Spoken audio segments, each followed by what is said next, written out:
जय झूलेलाल। मुंहिंजो नालो पलक नारवानी आहे।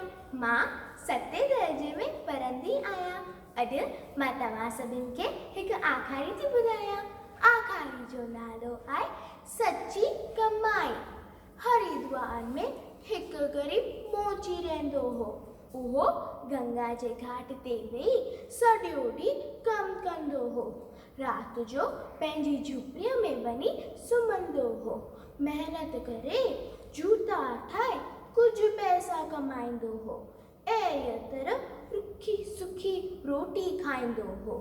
उहो हमेशा कमु करणु वक़्तु भॼन पियो ॻाईंदो हो। आए वेए खे खिली पियो खिखारींदो हो। पंहिंजनि ग्राहकनि सां बेहद प्यार ऐं नम्रता सां ॻाल्हाईंदो हो। हू तमामु ख़ुशि हो। हिकु ॾींहुं हिकु साधू वटसि आयो। साधुअ पंहिंजी झोलीअ मां हिकु पथर कढी ॾिनईसि ऐं चयईसि, हीउ पारस जो पथर आहे। लोहे खे सोन में बदिलींदो आहे। तूं पाण वटि रख। त मोची चयईसि, महाराज माफ़ कयो, मां महिनत सां कमाईंदो आहियां। मूंखे कंहिंजी बि मदद जी ज़रूरत कान आहे। सादे खाधे ऐं सादी झूपड़ीअ मां बिल्कुलु ख़ुशि आहियां ऐं राज़ी प्रसन्न आहियां।